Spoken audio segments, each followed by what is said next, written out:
Ошентип, урматтуу достор, 17 мартыбыздагы соңуна келип барат. Иш күндүн кечи өз ишинин демек баштайт. 2 сааттык түз эфир, урматтуу достор, сүйүктүү биздин көрөрмандарыбыз, андыктан жакыныраак кошулуңуздар. Бүгүнкү темабыз дагы өтө маанилүү. Жакында боло турган шайлоолор жана референдум тууралуу кеп кылалы деп чечтик. Андыктан студиябыздын меймандары дагы өзүнүн ойлорун, пикирин айтышат. Сиздер дагы пикирлериңиздерди кошсоңуздар болот. Албетте, бизге байланышка чыгыңыздар жана албетте талкуудан четте калбаңыздар.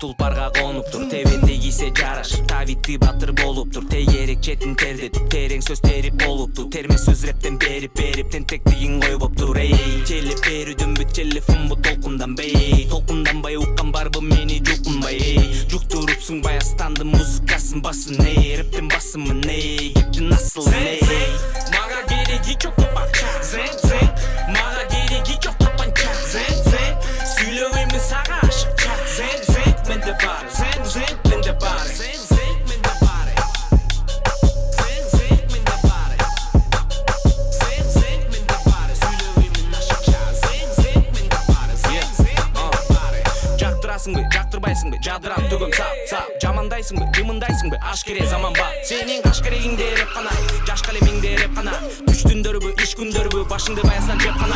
Maşına adam bu, suşu bardan bu, aşkan adam bu, taşlalı adam bu, kayakta araba, arjede zaman ba, bayastan nırladı, kulağın takalap, yamanın cakalap, makalga lakabın, жаңыча çaptadı, jaktırgan çadadı, japagan çıdadı, jadadı, baladı, balanın çatağın çınnelet. Maga geregi çok bakça, maga geregi çok tapança, söylevimi sağa aşıkça, men de bare, men de bare, men de bare.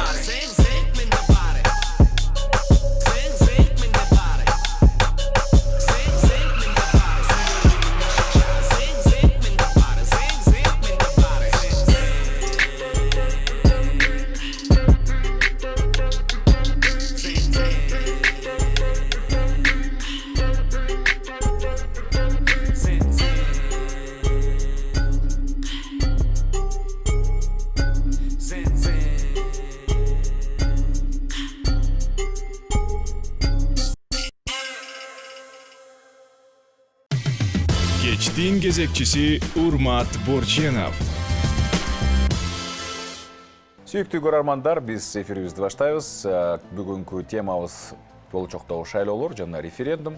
Студиябыздын мейманы Айыл Кемп этнолагеринин негиздөөчүсү жана ошондой эле Спорт Стейкинг Федерациясынын президенти, жарандык активист Жакшылык Матанов. Кош келипсиз. Саламатсыздар, кош келдик. Референдумга барасызбы, барбайсызбы 1 апрелде? Албетте барабыз, бул жарандык милдетибиз, парзыбыз. Кээ бир инсандар шайлоого баргыла, бирок референдумга барбагыла, референдумду легализация кылбагыла деген пикирди айтып атышат. Канчалык деңгээлде бөлүшөсүз, бөлүшпөйсүз жана эмне үчүн? Негизи ага мен туура эмес көз караштамын. Себеби дегенде барыш керек, барып эгер каршы болсо каршы деген толук өзүнүн каршы экендиги боюнча эмесин билдириш керек. Мен барбай коюу аркылуу бул өткөзгөнгө аракет кылгандардын пайдасына иштеп кетет деп ойлойм. Ошон үчүн бул саясат кылып атса керек да. Бийлик тараптан болгон бир саясат болсо керек. Жок, тескерисинче, мисалы үчүн 30%да чейин референдум болуп өттү же болбой калды деген эме бар да. Мисалы үчүн шайлоочулардын 30%ына катышыш керек. Катышпай калган болсо, анда референдум өтпөй калды деген. Урмат. Бул эме мындай да, дагы эле баягы жомокко ишенип жүргөн жаш балдардын нерсеси да. Себеби дегенде бийлик колунда, кимдин колунда болбосун, ал баары эч ким барбай 5 киши катышса деле 30%дан катышты, 30%дан ашык киши катышты деп өткөзүп кое берет да. Биздин эң биринчи максатыбыз барып каршы бергендердин саны көп болуш керек да. Ошол эң маанилүүсү деп ойлойм. Бийликтин колунда бардык нерсе бар, баары рычаг бар, аны барып киши келип баягы шайлоочулар келип катышпай калды, өтпөй калды деген нерсеге алып барбайт. Аны катышты, сонун болду деп баягы өздөрүнүн эмесин ишке ашырып кое берет. Мен ушундай ой пикирдеримин. Эми каршы эмне үчүн каршысыз? Ошолорду бир аз ачыктап өтсөңүз. Эми азыр буга чейин мына акыркы 2010 жылдан бери 10 жыл аралыгында биз парламенттик башкарууда жашадык. Анан көпчүлүк азыр баягы кыргызстандыктар парламенттик башкарууда жашадык, парламент башкарды, жооп берген адам жок, өкмөт башчы да жооп бербейт, же президент жооп бербейт, же парламент жооп бербейт деп айтып келатышат. Муну себеп катары кармап келет. Өзгөчө ошо региондогу, аймактагы элдин көпчүлүгүнөн угам мен бул сөздү. Бирок мен ага андай деп кошулбайт элем, себеби дегенде эми баарыбызга маалым, кагаз жүзүндө биз парламенттик башкаруу болгону менен иш жүзүндө биз президенттик башкарууда келдик. Биз толугу менен парламенттик башкарууга өтө элек болчубуз да. Биринчиден, экинчиден жаңы эле төрөлгөн баланы марафонго катыштыра албайсың да. Ал акырында убакыт өтүш менен тайтайлап басат, анан кийин бир аз басканды үйрөнөт, анан чуркаганды үйрөнөт, анан ошентип 18-ге чыккандан кийин анан жарышка катышса болот да. Ошол сыяктуу эле бул да парламенттик шайлоо биздин парламенттик башкарууга өткөнүбүзгө болгон 10 жыл убакыт болду. Биринчиден бир эле эл эмес, карапайым эл эмес, керек болсо саясатчылар өзү парламенттик башкаруу кандай экенин толук түшүнө элек болчу да. Мына эми аттарын атап эле кетейин. Бул экс президенттерибиз Алмаз Шаршенович Атамбаев, андан кийинки Сооронбай Шарипович Жээнбековдун башкаруусунда биз парламенттик башкарууну толугу менен жашаганыбыз менен парламенттик башкаруу бул тактап айтып коеюн дагы. Парламенттик башкаруу кагаз жүзүндө болгон. Бирок толугу менен президенттин эмне деп айтканын парламент аткарып келген да.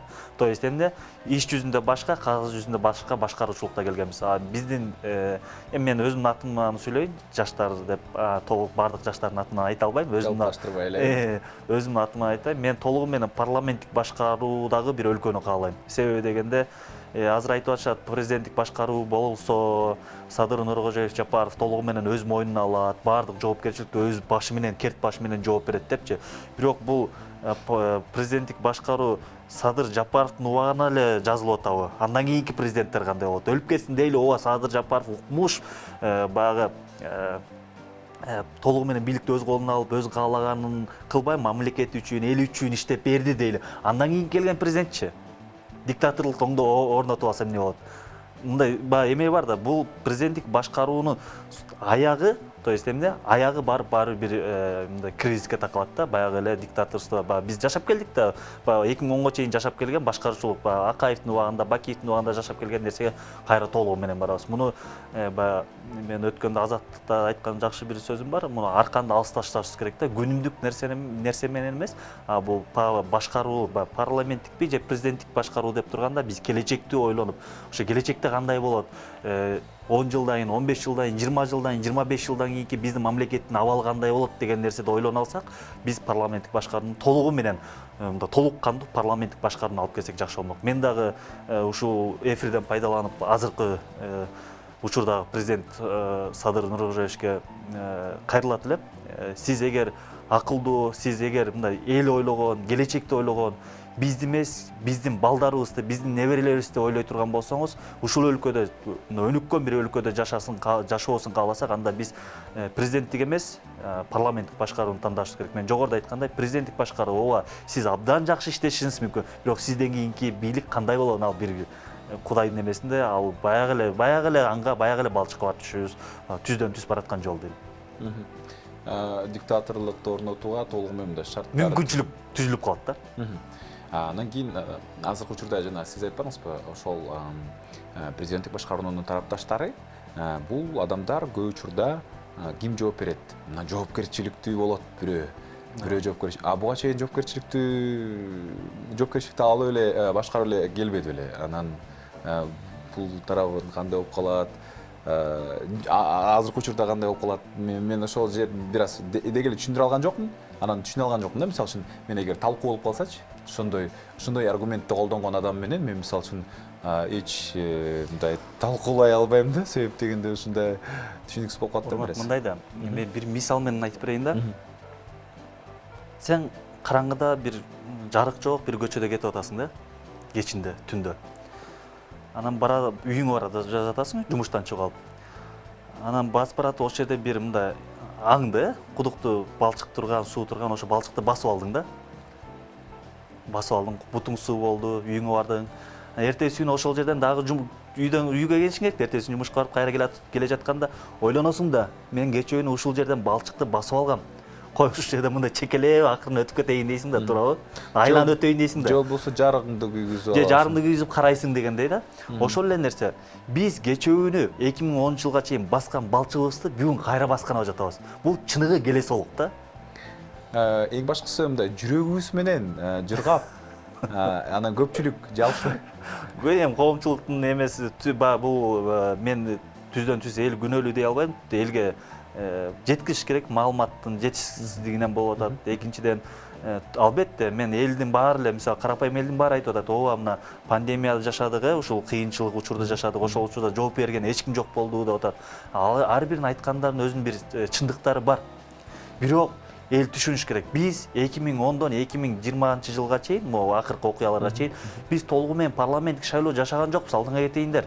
Ал парламенттик башкаруу эмес. Ал супер президенттик башкаруу, только кагазда парламенттик башкаруу болгон. А биз чыныгы парламентти силер дагы көрө элексиңер.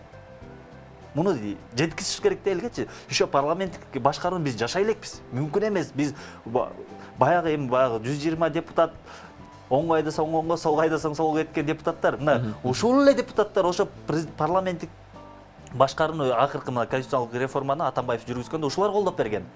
Бүгүн Садыр Нуркожоевич келди, ошого карама-каршы келген нерсени булар кайра колдоп берип атат. Буларда кечирип койгула, буларда принцип, буларда түшүнүк, буларда ой жүгүртүү, келечекти ойлоо деген эч нерсе жок. Буларда жеке кызыкчылык бар, эмне? Чөнтөгүнө баягы бизнесин сактоо, экинчиден келиним, уулум, күйөө балам, кызым жумушунан айдалып кетпесин, биздин жашообуз жакшы болсун, ушу менен эптеп тил табыш, эмне десе ооба деген ооба деп, жок деген жок деп басып берип туралы деген эле адамдар булар 120сы. Бирок кайра эле ошол эле 120 адам жанагы 3 партия белгилүү болгон 3 партиянын курамында жеңишке жетип, кайра эле ошондой эле нерсе болуп калат атпайбы? Жыйынтыгында өзгөртүү керек болот атпайбы? Сен айтайын деген баягы ошол 3 партияда талапкер болгондор, ошолор менен табакташ болгондор кайра эле башкаруучулукка келди деп атат деп айтып атасыңбы азыр? Жок. Түшүнгөн жокмун. Мен айтайын деген нерсем, сен айтпайсыңбы, 10 жыл болду депчи. Ооба. 10 жыл болду, бирок адамдардын жашоосу оңолуп кеткен жок. Баягы эле кагаз жүзүндөгү парламенттик башкаруу боюнан калып калса дагы болбойт эле да. Жок, азыр биз ооба туура айтасың. Бул жерде биз айтып атпаймынбы, жана жогоруда мен президентке кайрылганда айтып атпаймынбы? Урматтуу Садыр Нуркожоевич, биз толугу менен кагаз жүзүндө эмес, иш жүзүндөгү парламенттик башкарууга өткөрсөңүз, сиз тарыхта кала турган адам болмоксуз деп атам. Бул абдан маанилүү. Мунун механизмдери, жолдору кандай болуш керек? Эми парламенттик башкаруунун өзүнүн жол жобосу бар да. Эмне парламент мыйзамдарды кабыл алып берет, аны аткарган өкмөт. Аларды толугу менен көзөмөлдөгөн бул жогорку кеңеш ошо жазып берген мыйзамдарды аткаруусун көзөмөлдөп турат да. Президент тышкы саясат жана башка нерселер менен алек болуш керек. Бирок бизде андай эмес. Бизде ошо буга чейин акыркы 10 жылдыкта президент толугу менен ички саясатты дагы, өкмөттүн ишин дагы баардык нерсени өзүнүн пайдасына ылайыктап аткартып келген. Жок, аны түшүнүп атабыз. Эми кандай болуш керек? Кандай болуш керек? Эми мен кат өтөбүз. Айтканым принципиалдуу, негизгиси жогорку эгер парламенттик башкарууга бара турган болсок, жогорку кеңешке келген депутаттар принципиалдуу элдин келечегин ойлогон, мамлекеттин келечегин ойлогон, бизнестен эмес, чыныгы мындай саясаттан кичинекейсинен өсүп келген, айтканынан кайтпаган адамдар келсе деп ойлойм да. Мен жанагыда бир мындай, эми бул балким жаңылыш болушу мүмкүн. Мен жеке оюм да, жиндиче ой деп коеюнчу. Мен ойлодум да, жогорку кеңешке аябай акылдуу, аябай мындай бизнесмен, акчасы бар адамдар эмес, мындай өзүнүн айтканынан кайтпаган мындай жинди адамдар келсе деп ойлодум да. Ошонун жандарында советниктери, консультанттары бар да. Ошолор мыйзамды жаза билген адамдар болсо деп ойлодум да. Себеби дегенде жогорку кеңеште бизге ушул нерсе маанилүү болуп атат да. Чыбыкты алып президент кайсы тарапка чапса, ошол тарапты көздөй чуркап кетип атпайбы? Биздин эң чоң кемчилигибиз ошо. 120 депутат эмне? Оңго айдаса оңго, солго айдаса, койлордон айырмасы жок болуп атат да. ушундай болбогон адамдар келсе деген бир максатым да. Бирок аны андай кимдер шайлайт? адамдар Муну эл жок болот шайлайт. атпайбы? Тилекке каршы мисалы үчүн ошол эле октябрдагы шайлоодо мен айтайын дегеним ошол 3 партия жеңди демек. Ооба. Демек суроону кайра кимге беришибиз керек болуп калат? Элге. Туура айтасың, эл шайлап Азыр турат. мисалы үчүн быйыл деле өтөт да шайлоо. Ооба. Мына быйыл шайлоо Күзүндө. жарыяланат, парламенттик шайлоо болот. И болжол менен кайра эле ошол адамдар кайсы башка партиялардын аттарын жамынып алып, жаңы костюм кийгендей эле, жаңы баннерлерди биз көрүп аткандай ошол эле адамдар болот да. Демек, эгерде бизде деген жанагындай парламенттик деп коебузбу, президенттик болуп коебузбу, айырмасы жок болот атпайбы жыйынтыгында? Эми бул албетте эң биринчи коом, эл өзү түшүнүш керек. Бул шайлоо жолу менен келгендиктен эл өзү эмнени кыргызда жакшы сөз бар. Коом эмнеге татыктуу болсо, кандай башчыга татыктуу болсо, ошондой башчы келет дейт да. Биздин эл демек кыйынчылыкты дагы көрө элек да. Бүгүн добушун, өз добушун 2000 сомго, 3000 сомго сатып атса, демек кыйынчылыкты көрө элек. Же экинчи маселе, биздин коом эгемендүүлүктүн бар баасын биле элек. Эгемендүүлүк ушунчалык оңой келген, ошо кан төгүп, ошого мындай согуш жолу менен эмес, мындай жеңил белек катары келип калды да бизге Советтер Союзунан кийин эгемендүүлүк. Ошонун баркын баасын билбегендиктен деп ойлойм. Эгер биз ошо Туркия сыяктуу башка согуш жүрүп ана эгемендүүлүккө жеткен бир өлкө болгонубузда, биз ар бир добушубузду, ар бир шайлап жаткан биздин өлкө башчысын шайлап жатканда учурду биз ошо жоготкон жакындарыбыз, бир туугандарыбыз, агаларыбыз, эжелерибиз, байкелерибиз, инилерибиз, балдарыбыздын каны менен сезип туруп анан добуш бермекпиз. Демек биз биздин коом мамлекеттин эгемендүүлүгүнүн баркын дагы түшүнө элек деп айтмакчымын. Экинчиден, башына оор ушунча кыйын күн келелек. Эгер кыйын күн келип ушунчалык оорчулукту тарткан болсо, эл антип 2000 сомго добушун сатпайт эле. Биринчиси, экинчиси, биздин эл саясий агартуучулукка, то есть саясий билимдүүлүккө жетише элек. Себеби дегенде, анализдей элек. Анализ дегенди билбейт. Мен дайыма айтып келем. Базарда алуучу эмнени талап кылса, базарда ошол нерсе сатылат, туурабы, Урмат? Эмне көп талап кылынса, ошол сатылат. Биздин рыноктун мыйзамы да. Биздин азыркы кандай гана шайлоо болбосун да, партияларга алгачкы тизмелерде 500 миң, 1 миллион доллар акча бергендер тизилип атат да. Алар эмнеге билесизби? Анткени партияга акча керек. Акча эмне үчүн керек? Элди сатып алыш. Элди сатып алыш үчүн. Эл демек сатылып атат. Ошол сыяктуу сен алуучусуң. Эл алуучу. Эмнени талап кылса, партиялар ошону берет. Эл жок, билимдүүлөр келсин. Ак менен караны, адал менен арамды ажыраткандар келсин, элдин келечегин ойлогондор келсин, жаштар келсин деп талап койгондо, биринчи ондукка ошолорду алып келбек да алар. Талап могу болуп атат деп жан талашып аркасынан чуркап. Бирок эмне? Эл бүгүн акчалууларды эптеп спортзал салдырып алсак, эптеп көчө жасатып алсак деген талап болгон үчүн акчасы барларды эмеге партиянын эң алдыңкы тизмелери аркылуу алып келип, шайланып ошолор депутат болуп атат. Мен айтайын дегеним ошо. Биринчи эл өзү эмнени каалап атат, ошону толук түшүнүш керек. Бирок былтыр пандемия учурунда биз өзгөрдүк, биз түшүндүк, биз ойгондук деген нерсе пайда болбоду эле. Биз чындап оор турмушту өткөрүштү да. Же бул оор турмушка жатпайбы? Жок, ал мен айтып атпаймынбы, эгемендүүлүктү кандай десем, бул оорчулукка мындай көбү да каза болгондор болду, 2000ден ашуун жараныбыз каза болду, ал аз эле үй бүлөнүн жакындары болду да. Бирок эл чыныгы жон териси менен бүтүндөй сезген жок да. Да, карантинде үйдө жатты, бирок возможностьтор бар болчу, курсактар ачык калган жок. Ачык калгандар болду, бирок ал масштабтуу түрдө эмес да, аз эле бир бурч эле болду да. А масштабтуу түрдө мамлекет эл кыйынчылык тартканда, анда бул башкача болмок деп мен жеке оюм бул. Мен таңуулабайм да. Просто эл мындай, эгер 2000 сомго добушун сатып алса, да айтышы мүмкүн, ооба ачка отурса айла жок 2000 сомго сатат да депчи. Демек анда саясий билимдүүлүгүнүн жетишсиздиги. Ушундай ойлойм.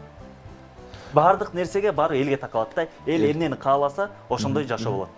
Ошо эл негизи жанагынтип добуш берем деп барып туруп калемдин учу менен чечип коет атпайбы? Ооба.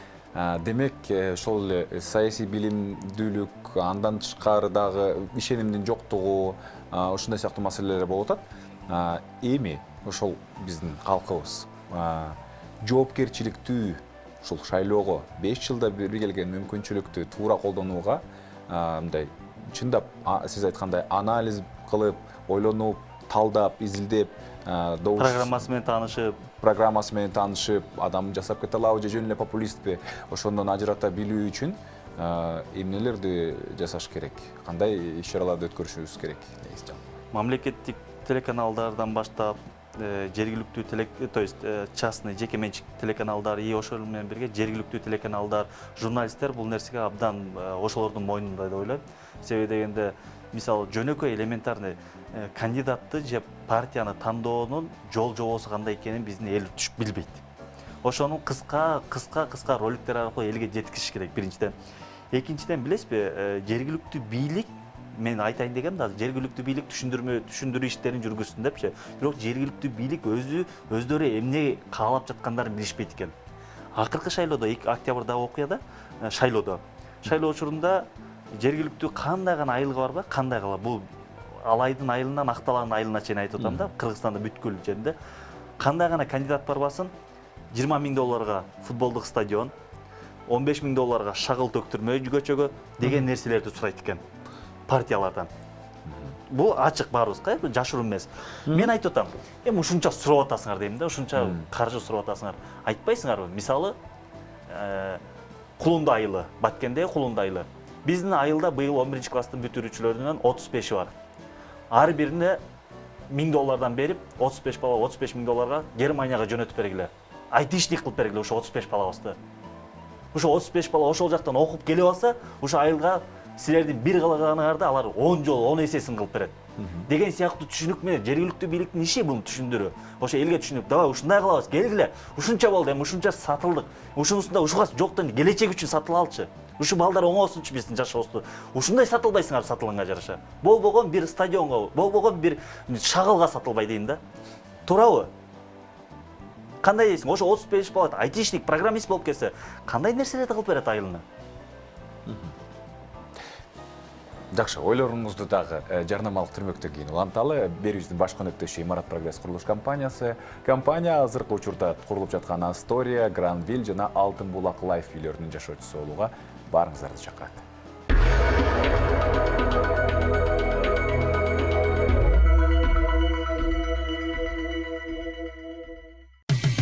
Кечтин кезекчиси Урмат Борченов. Берүүбүздү улантабыз.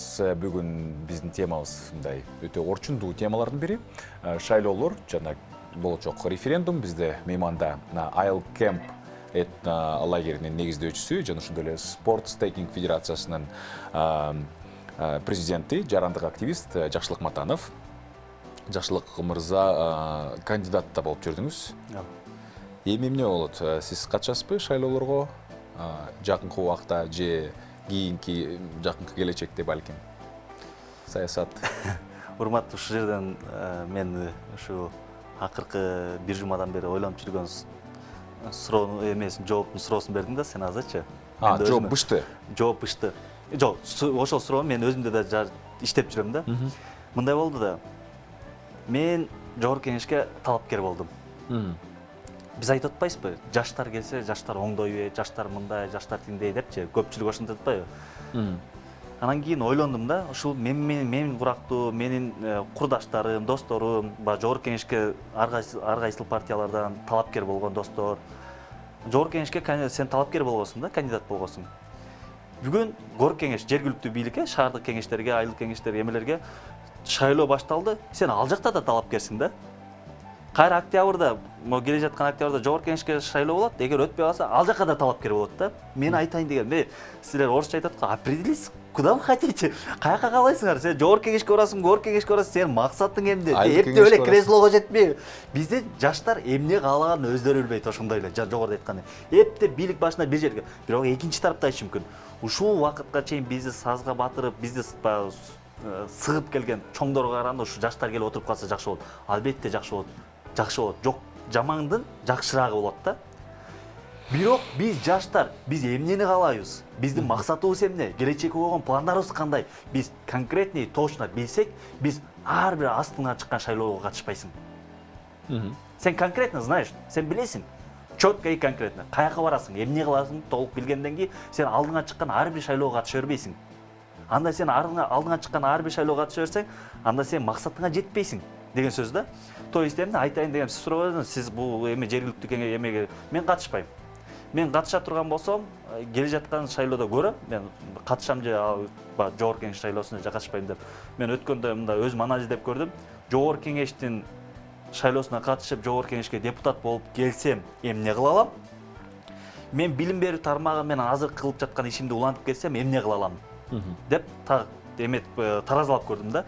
Мен ушул өзүм кетип жаткан билим берүү тармагынан көбүрөөк пайда алып келе алат экенм коомго, элге. Мен чечтим.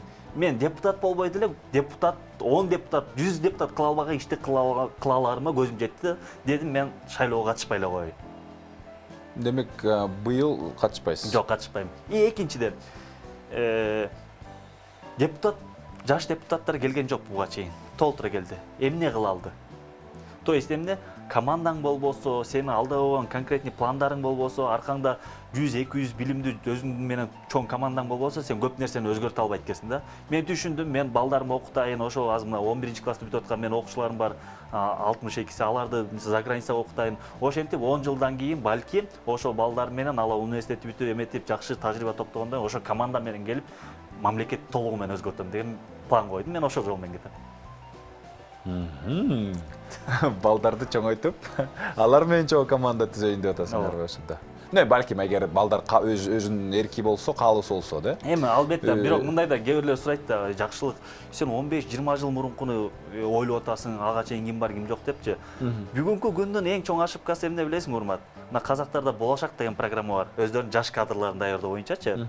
90-жылда эгемендүүлүк алгандан бери иштеп келет. Биздин эң чоң кемчилигибиз эмне? 90-жылдан бери ошол убакта бийлик башында биздин акаларыбыз бүгүнкү күндү ойлобой, күнүмдүк менен жашагандыктан бүгүнкү күнүбүз абалы. Биз да келечекте 20 жылды бүгүн ойлобосок, алар мындан да жаман абалга түшүп калат.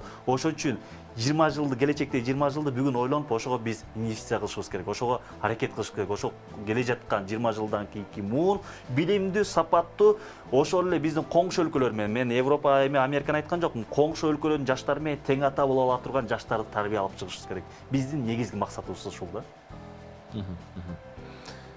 Эми анда кандай десем, бул шайлоолорго катышып аткан жергиликтүү ошол эле, мисалы сен айтып атпайсыңбы, президентке шайлоого катышкандар деле, тиги жогорку кеңешке аттангандар деле азыр жергиликтүү кеңештерге катышып атат.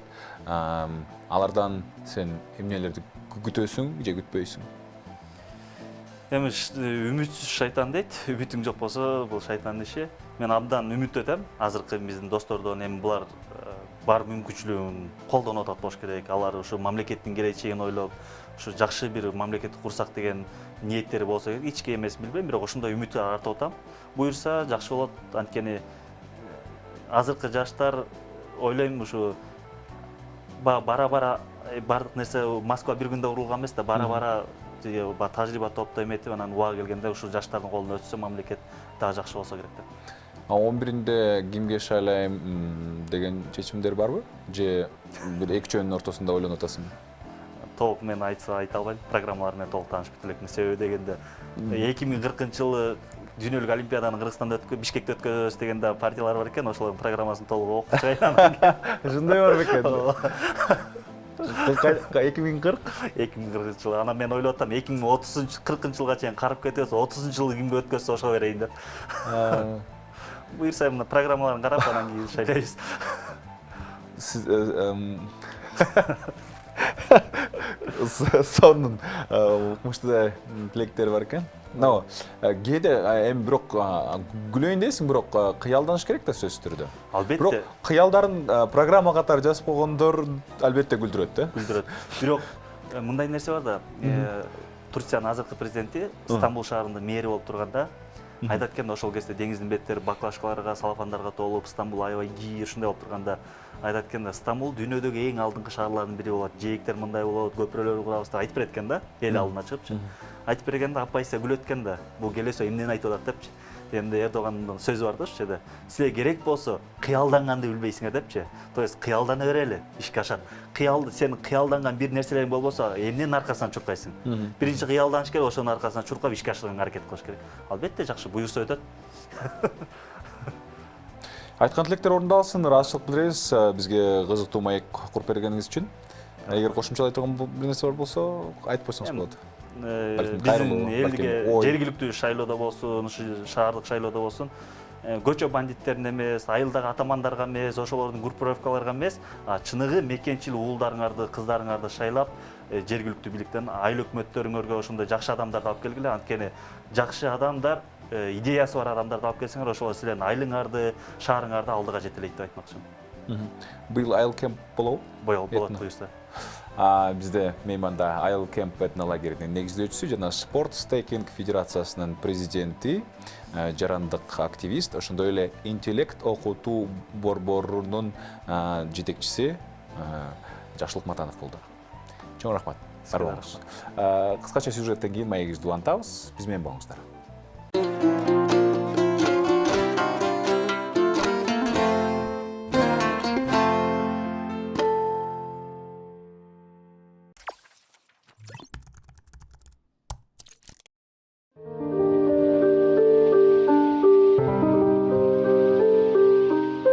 Агартуу термини руханий салттагы ой жүгүртүүчү адамдар тарабынан психикалык абалды сүрөттөө үчүн колдонулат. Индус душмандары, христиан монахтары жана буддист аскетиктер медитация, ырым-жырым, орозо же ажылык аркылуу жогорку аң сезимге ээ болушат. Тилекке каршы бул руханий адамдардын агартуу абалын талкуулоосу көпчүлүккө түшүнүксүз. Ал тургай тажатма болушу мүмкүн. Биз сөз менен айтып жеткире алгыс же сырдуу нерсеге түшүнө албагандыгыбыз үчүн капа болобуз. Ал эми гурулар чындыгында эмне айткылары келет? Жогорку аң сезим үчүн абдан кызыктуу.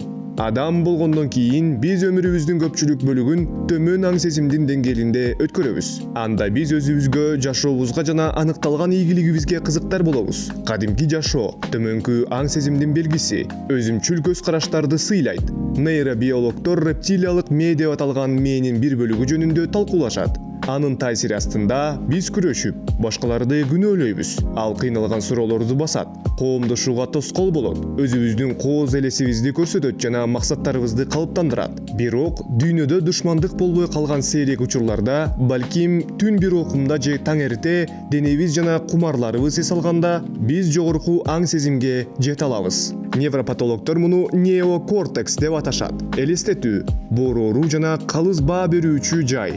Биз өзүбүздүн эгоизмибизди алсыратып, бир аз калыс жана универсалдуу көз карашка көтөрүлүп, кээ бир көнүмүш адаттарды тынчсыздануудан, өзүн өзү актоодон жана сыймыктануудан баш тартабыз. Мындай абалда акыл өз кызыкчылыктарынан жана артыкчылыктарынан жогору турат. Биз аларды сындагандан жана аларга кол салгандан көрө чыгармачыл ойлоно баштайбыз.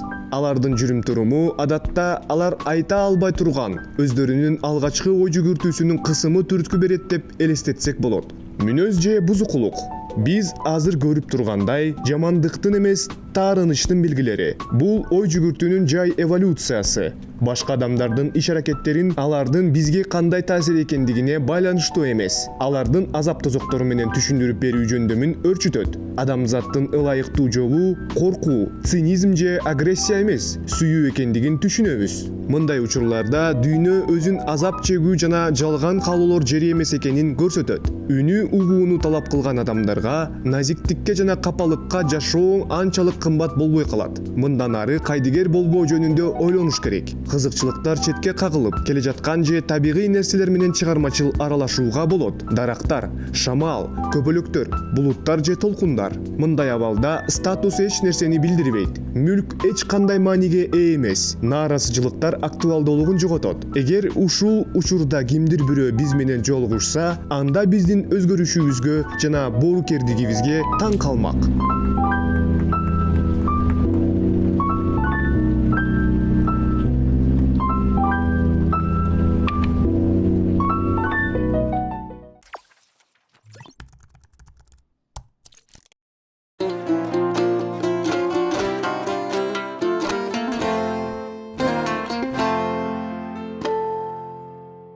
Сүйүктүү көрөрмандар, биз эфирибизди улантабыз. Бүгүнкү биздин тема референдум жана ошондой эле шайлоолор. Дагы бир мейманыбыз келип отурат. Журналист, жарандык активист Перизат Саидбурхан. Саламатсызбы? Кош келипсиз. Чоң рахмат. Абдан кубанычтабыз. Азыркы учурдагы Соң баштапкы сурообуз референдумга барасызбы? Анан кандай, кайсы тарапка шайлайсыз? Мен биринчиден референдумга барбайм. Себеби дегенде бизде азыр Кыргызстандагы бул биринчи себеби деген референдум башынан баштап кабыл алына турган анын референдумдун өзү идеясы эле мыйзамсыз деп эсептейм. Экинчиден болсо азыркы убакта Кыргызстандын көпчүлүк жарандарынын ички жана тышкы мигранттарынын конституциялык укугу чектелип калган. Бул форма 2-ни ар кайсы жанагы башка күчтөр колдонгонунан улам жокко чыгарышкан. Ошол эле учурда аны кандай жолдор менен башкача түрдө шайлоого баруу жолун көрсөтүшкөн эмес, ошондуктан мен барбайм. Түшүнүктүү. Азыркы учурдагы ошол референдумга сиз мыйзамсыз деп атпайсызбы? Ага. Эмне себептен мыйзамсыз? Анын кайсы жерлеринде, мисалы үчүн биздин конституциялык сиз менен биздин конституциялык укуктарыбыз бузулуп атат? Бир аз ачыктап. Биринчиден бул эгер булардын бардыгы эмнеден башталганын эстеп кетсек, 5-6 октябрда Кыргызстандын эли ошол убактагы мыйзамсыз өткөрүлгөн мындай шайлоого каршы чыккан. Андан кийин болсо булардын бардыгы келип, ошол убакта бийлик кайсы бир топтун колуна топтолуп, ошол убактагы президенттин кызматын аткаруучу, президент эмес, толук шайланган президент эмес, президенттин кызматын аткаруучу болгон Талант Мамытов атайын иштообун түзүп, алар деген жаңы референдумду жазууну баштаган. Бул эч кайсы бир мыйзамда көрсөтүлгөн эмес, президенттин кызматын аткаруучу ошондой иштерди жүргүзө алат деген. Экинчиден, референдумду өткөрүү боюнча чечимди ким кабыл алды? Андан кийинки жогорку кеңештин азыркы убакытта өткөл, эгер карап көрсөк, азыр алар өткөл мезгилдеги жогорку кеңеш болуп саналат. Себеби дегенде алардын толук боюнча жанагы шайлангандагы укугу бүткөн. Бул ошол 4 жыл аралыгы бүтүп, 6 жыл аралыгы бүтүп, ал эми жаңы жогорку кеңеш келбей калгандыктан алар азыр мыйзамдуулукта жанагы вакуум болуп калбаш үчүн өздөрүнүн ишмердүүлүгүн улантууда. А бирок жаңы жогорку кеңеш шайланбай калгандыгы үчүн булар ишмердүүлүгүн улантууда. Ал эми өткөн убактагы жогорку кеңеш эч кандай чоң мамлекеттеги өзгөрүүлөргө алып келүүчү мыйзамдарды же болбосо кайсы бир чечимдерди кабыл алууга укугу жок. Ошондуктан бул жогорку кеңеш жана ошол эле жанагы мыйзамсыз түзүлгөн конституциялык кеңешме жасап аткан иш-чаралар, ошол эле жаңы конституция булардын бардыгы мыйзамсыз. Көп учурда ошол конституциялык реформаларды сынга алгандарды булар батыштан акча алгандар, булар шпиондор деген пикирлер айтылат. Ошол сын айткандарга канчалык негиз бар? Же бул жомокпу? Бул дагы бир ошундай иш-чараларды, мыйзамсыз иш-чараларды өткөрүп аткандардын дагы бир элди экиге бөлүп жаруу аракети деп эсептейм. Себеби дегенде эмне үчүн, мисалы үчүн, мамлекет эгер мындай алып карасак, Кыргызстанда эң чоң грантты, эң чоң НПО, эң чоң бул жанагы Американын акчасын алган. Бул биринчиден мамлекет өзү. Ошол эле мыйзам мамлекеттик органдар, мамлекеттик эгер бюджетти карап көрсөңүз, кээ бир убактарда 30%га чейинки бюджет бул тышкы мындай булактардан түзүлөт да. Ошол эле мисалы үчүн Азия өнүктүрүү банкы жана башкалардын бардыгы булар Американын организациялары болуп эсептелинет. Ошондуктан бул мамлекет өзүнүн мындай жоопкерчилигин элдерге. Экинчиден деген ошол жанагы батыштын агенттери анан деген бул мындай эч кандай негизсиз, бул ошол эле учурда кайсы бир коомдогу активдүү өз оюн пикирин билдирген адамдарга карата башка адамдардын оюн мындай жек көрүүнү пайда кылуу аракети деп эсептейм. Бул үчүн дагы бул мыйзамсыз катары кайсы бир убакта кээ бир кишилер жооп берет деп эсептейм. Ошол эле жанагы пропаганда, мамлекеттик пропаганда менен иш кылып аткан мамлекеттик телекомпаниялар булардын бардыгы жооп бериши керек деп эсептейм. Анан эми мындай карап көрсөк, эч кандай негизсиз эле айтууда да. Эмне үчүн келгиле макул, бизди батыштын агенти деп эмне үчүн деген суроого жооп бере алабы кайсы бир убакта? Эмне үчүн? билим алганыбыз үчүнбү, же болбосо тил билгенибиз үчүнбү, же болбосо Фейсбукка жазган үчүнбү? Эч кандай негизи жок. Эгер кайсы бир убакта эгер ошол эле азыркы конституциянын колдоочулары кайсы бир күнү келип бетиме айтып кетсе, мисалы үчүн сен мол себептерден батыштын агентисиң деп, мен аны кабыл алууга дайынмын. Сөзсүз түрдө диалог болуш керек. Ооба. Сөзсүз түрдө жөн эле карандай каралуу эмес. Андан кийин албетте разделяй властвуй деген принципти кээ бир инсандар колдонуп атат активдүү түрдө. Биз аны дагы көрүп атабыз. Бирок ошол эле маалда эми эл мындай биз ишенчек элбиз да. Анан ооп кетебиз дегендей. Ошондон Эми бул туп-туура себеби дегенде азыркы убакта Садыр Жапаров өзүнө берилген эң чоң ишенимди кандай колдонот деген суроо турат да. Бул себеби дегенде азыр эл тарабынан ага карт-бланш берилди, толугу менен шайлоолор өткөрүлдү, референдумга дагы өткөрүү керек же өткөрүү керек эмес дегендерди биз мисалы үчүн ошол эле 10 январь күнү добуш берген, элдер кабыл алынган. Демек бул карт-бланшты кандай иштетип кете алат да, ошолдон көз каранды. Ал эми көбүнчөсү убакыт берели, жакшы ниет кылалы, жакшы нерседен үмүт кылалы деп айтышат да. Сиз алардын пикирине кошуласызбы, бөлүшөсүзбү, же болбосо сизде ошол үмүт барбы?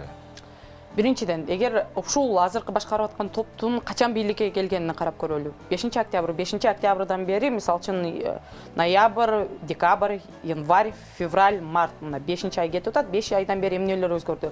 Баалар өстү, экономикалык абал аябай курчуду, өлкөдөн инвесторлор кетип атат, жумуш орундары такыр эле азайып баратат. Ошол эле учурда мисалы үчүн керек болсо даже бизде вакцина жок да. Дүйнө жүзү бардыгы өзүнүн экономикалык маселелерин чечүүгө аракет кылып атат. Ошол эле пандемияга каршы күрөшүп атат, вакциналарды алып келип атат. Биз ошол убакта эмне кылып атабыз?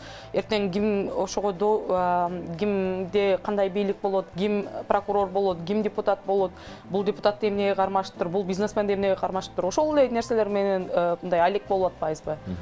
Демек булардын бардыгы бул мындай бир элдин чыныгы маселелерден элдин көңүлүн башка жака буруу деп эсептейм да азыркы болуп.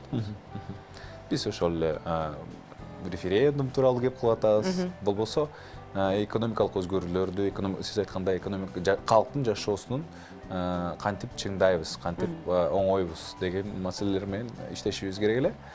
Бирок ал нерсе болбой атат элекке каршы. Эмне кылсак болот деген суроо да. Мисалы үчүн ошол эле мисалы калыс сүйлөгөн адамдарды колдоп алсак, мындай ынтымактуу болсок деген бир оюм бар, бирок эмнегедир калыс сүйлөө чындап коркунучтуу, кооптуу болуп калды болуш керек. Сиздерге кандай Мен коркутуулар барбы? анчалык мындай белгилүү киши эмесмин, анчалык коркутуу болгудай. Бирок албетте азыркы болуп аткандай коомдун көзүнчө ошол эле конституцияга, ошол эле президентке, кайсы бир топторго каршы сүйлөгөн кишилерди мындай аябай театралдык түрдө кармап, алардын үйүн тинтүү жүргүзүп, алардын керек болсо үй бүлөсүнө жанагы видеолордон көрүп атпайбызбы, алардын үй бүлөсүнүн жанында жанагы матрастарына чейин оодара салып коркуткан, булардын бардыгы бул коркутуу аракети деп ойлойм. Экинчиден, мисалы үчүн азыркы президент бийликке келерден мурун айткан болчу да, өлкөдө болуп аткан бардык нерселерге мен өз башым менен жооп берем депчи. Анан азыр карап көрсөк, айтып атат, азыр ошол жоопкерчиликти өзүнөн бир аз атып салып атат да, мындай карап көрсөкчү, ошол эле мисалы үчүн конституцияга айттым, биринчи айтты, буга конституциялык кеңешме жоопкерчиликти алат, анан жогорку кеңеш жоопкерчиликти алат, акыркы интервьюсунда элдер жоопкерчиликти алат деди. Эми бул деген өзүнүн кылып аткан иштерине же болбосо ал жоопкерчиликти алгысы келбесе, бул конституцияны жаңы референдумду өткөрбөш керек. Эгер өткөрө турган болсо, толугу менен жоопкерчиликти өзүнүн боюна алыш керек да. Анан эмне кылыш керек дегенге бул оор суроо. Албетте бул келечектеги ошол эле жергиликтүү кеңештеги шайлоолорго, келе жаткан жогорку кеңештин шайлоолоруна көз каранды болот. Бирок кандай болбосун өлкөдөгү ар бир инвестордун жанагы бизнес корголмоюнча ошентип баарын жанагы УКМК барбы, башкалары барбы ошентип мындай талай берген убакта бул экономикалык абалдын жакынкы убакта жакшыруусу менин оюмча мүмкүн эмес. Шайлоо маданиятын кантип өстүрсөк болот, кантип өзгөртсөк болот? Шайлоо маданияты боюнча мисалы үчүн биринчиден биз көрө алдык да, эгер кыргызстандыктар добуштарын саткан күндө деле эртеси күнү келип, эгер аябай көп жанагы бир несправедливость болуп кетсе, адилетсиздик болуп кетсе, эртеси күнү эле өздөрүнүн добуш берген кишилерин кайра жокко чыгарып кое турганынчы биз муну көрдүк. Шайлоо маданияты дегенде бул албетте коомчулук өзү жоопкерчилик алыш керек келе жаткан шайлоолордо. Экинчиден болсо, мисалы үчүн бул коомдук жана жеке телеканалдарда ар бир шайлоо, ар бир референдумдун астында эркин түрдө дебаттар болуш керек, бул талкуулар болушу керек. Мурдагыдай болуп жанагы бир тараптуу маалыматты берүүнү токтотуу керек. Эки тарапка тең, ар бир тарапка сөз берилгенден кийин эл өзүнүн жанагы эл толугу менен болбосо да кайсы бир бөлүгү мындай өзүнүн ой пикирине жараша добуш берет деген үмүттөбүз да. Себеби дегенде мисалы үчүн карап көрсөк, мурдакы референдумда деле президенттик шайлоо болгонуна карабай 30%дан араң эле ашканда келген кишилердин саны, шайлоочулардын саны. Ал эми болсо ошону көрүп туруп, мисалы үчүн референдумга киши келбей коет экенин көрүп туруп, мына азыркы жергиликтүү кеңештер менен референдумду бириктирип коюп атат да. Себеби дегенде референдум өзүнчө болуп калса, элдер келбейт, жанагы конституциялык закондордо талап кылынган 30% эл келбейт ал референдумга. Себеби дегенде элдер азыр өзүнүн жашоосу менен, эптеп тиричилиги менен, ошол жанагы бардык нерселер кымбаттап атканда өзүнүн тамак ашы менен алек референдум боюнча ойлонгон эл азыр азыраак деп ойлойм. Референдум демекчи, референдум кыскасы албетте бир оор тема, аябай түйшөлтүппөй койбойт, кайгыртпай койбойт. Бул шайлоо, жергиликтүү шайлоодо жаңы чыгып аткан партиялар баягы эле метод менен, менин оюмча, мындай баннерлерди көрүп атабыз шаарда. Кантип башкача, мисалы үчүн жаш адамдар, чындап жүрөгү таза, балким эрктүү, чындап ошону жасап кете ала турган адамдар элге жеткириш керек. Биз жакшы командабыз. Биз кыскача биз балким кайсы бир партияларга кеңеш беребиз, чыгасыз. Буга чейин айтып кеткендей эле, ар бир партиялардын ортосунда эркин бардык телеканалдарга мүмкүнчүлүк берилиш керек дебаттарды өткөрүүгө. Себеби дегенде, мисалы үчүн азыркы убакыт 30 күн болуп атат шайлоо алдындагы агит үгүт кампаниясы. Ошол узарышы керек деп эсептейм. Себеби дегенде канчалык узак болгончо элдер ошончолук жакшы тааный баштайт. Экинчиден, ар бир дебаттар болгон сайын элдердин көзү ачылат, кимдин ким экенин көрөт. Анан буга мисалы үчүн ошол эле мурдакы жогорку кеңештин шайлоолору күбө, кээ бир партиялар эч кандай акчасы жок туруп, башка акчалуу партияларга караганда көбүрөөк добуш алган. Бул жөндө эми партиялардын атын айтканга азыр болбойт, мыйзам боюнча. Бирок ошолор мындай далилде, эгер чынында иштеп, ар бир элдер менен иш алып барса, демек бул элдер дагы добушун сатпай, чын жүрөктөн берүүгө даяр экендигин. Азыркы убакта жанагы ошол эле добуштарды сатуу, же болбосо тууганчылык, башка нерселер, булардын бардыгы ошол маалыматтын жетишсиздигинен, алардын элдин маалымат алууга болгон укугунун чектелишинен улам деп ойлойм. Сиздин оюңуз боюнча, мисалы үчүн былтыр шайлоодо болуп көрбөгөндөй ар кандай бузуулар болду, эл добушун сатты, бул факт. Биз ойлоп тапкан жерибиз жок. Азыр кайра мисалы үчүн ошол эле парламенттик шайлоо боло турган болсо, саясий аң сезим өстү деп айта алабызбы, же болбосо быйыл ошондой болсо эме жыйынтык кудо ошондой болот деген ойдосузбу? быйыл 20-жылдагы шайлоодой болот деп ойлобойм. Бул толугу менен жакшы жакка өзгөргөнүн билдирбейт, бирок ошол эле учурда азыр дагы бир эске алуучу нерсе бар. 20-жылдагы октябрдагы абалдан караганда азыркы күндөгү элдердин материалдык абалы начар. Эгер канчалык бул эмеде, мисалы үчүн канчалык эл кедей болсо, аны менен манипуляциялоо, сатып алуу, добуштарын сатып алуу, шайлоону сатып алуу, демократиядан баш тартуу булардын бардыгы жеңил болуп калат.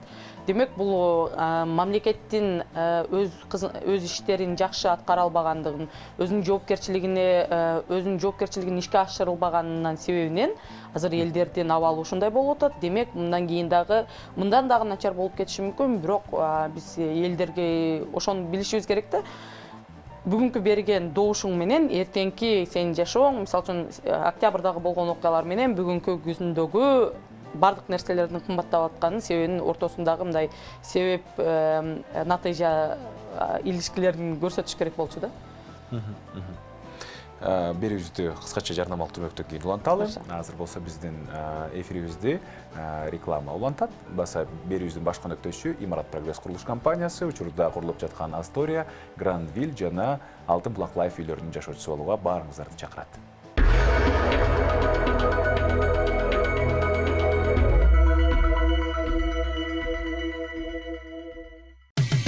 Кечтин кезекчиси Урмат Борченов.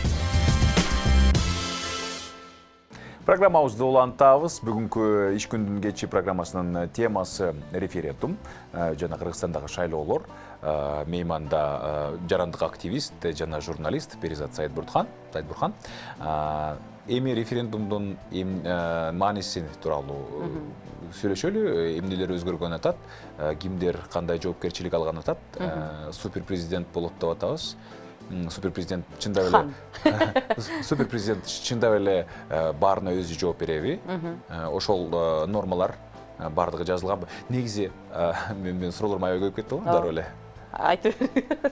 Анан кийин дагы маанилүү нерсе, Конституциянын жаңы редакциясын ким кантип каяктан окуй алат? Адамдар эмне үчүн добуш бериши керек? Мен мисалы үчүн окуган эмесмин, ачыгын айтканда. Журналист башым менен. Бул акыркы сурооңуздан баштасак, бул эң маанилүү нерсе деп билебиз. Бул эгер керек болсо, жанагы активдүү жаран болуп биз окуган болсок, демек бул жөнөкөй жарандар такыр эле бул жөнүндө маалыматы жок деп айтсак болот. Бул дагы ошол жогорку кеңештин азыркы күнгө чейин мыйзамсыз өзүнүн ишмердүүлүгүн улантып келаткан жогорку кеңештин 6-чакырылышын жана ошол эле президенттин жоопкерчилиги деп эсептесек болот. Себеби дегенде референдум өткөрүлгөн. Ал ортодо мени жоопкерчиликсиз жаран десек болобу? Жок, себеби дегенде ар бир конституция кабыл алынганда өзүнчө бир кайсы бир процедуралар ишке ашышы керек. Булардын ичинде биринчиден конституциянын инициативасы көтөрүлөт, андан кийин коомдук талкуу болот. Коомдук талкуу 6 айдын ичинде ар бир региондорго барып, элдер менен сүйлөшүп, алардын ой пикирин топтоп, кайсыларга каршы экен, кайсыларга макул экенин топтош керек. Андан кийин жогорку кеңеш өзүнүн жанагы жогорку кеңештердин залында активисттер менен да жолугушуп, ошол парламенттик угуулар болот. Парламенттик угууда дагы кишилер өздөрү келип ой пикирин айтыш керек болчу. Демек, процедуралардын эч нерсеси сакталган жок. Азыр карап көрсөк, толугу менен мыйзамды бузуп туруп, референдум жөнүндөгү мыйзам, референдумду өткөрүү жөнүндөгү мыйзам эки окууда шап эле кабыл алынып калды. Демек, бул элдердин маалымат алууга болгон окугу чектелип калды деп эсептесек болот.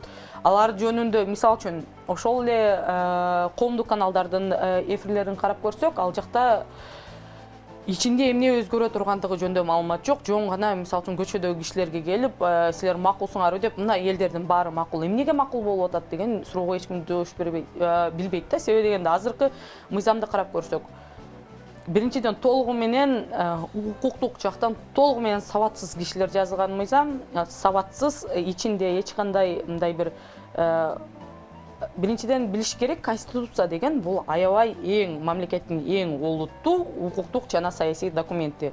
Бул мамлекеттин ким экендигин көрсөтүп турган документ. Бирок анын ичине деген, мисалы үчүн, улуттук академияны кошуп салган, ата энени сыйлоо дегенди кошуп салган. Ата энени сыйлоо деген керек болсо 2-3 жерде кездешет да. Эми Конституциядагы болгон нерселер булардын бардыгы аткарылыш керек болгон мындай мамлекет аткарылышын камсыздап бериши керек болгон нерсе. Эгер мисалы үчүн эртеңки күнү сиз ата энеңизди сыйлабай калсаңыз, аны ким кантип эсептейт? Анан кандай жоопкерчилик болот? Мындай бир логикалык жактан дагы ойлонушкан эмес да. Албетте бул жакшы нерсе, бирок аны деген Конституцияга жазып, колуңдан келбеген ишти эмне үчүн Конституцияга жазасың деген суроо бар. Экинчиден, бардык азыр президент жаңы Конституция боюнча бул мамлекеттин башчысы, экинчиден өкмөттүн башчысы болот. Бирок өкмөттүн башчысы катары бул экономикалык иш-чараларды жүргүзүш керек, өлкөнү өнүктүрүүгө болгон бүт иш-чараларга жооп берет. Бирок аны кантип жоопкерчиликке тартабыз десек, ошол жерге келип такалып калып атат да бардык суроолорчу. Ал бардык нерселерди мисалы үчүн курултайды чакырат, жогорку кеңешти таратып салууга укугу бар.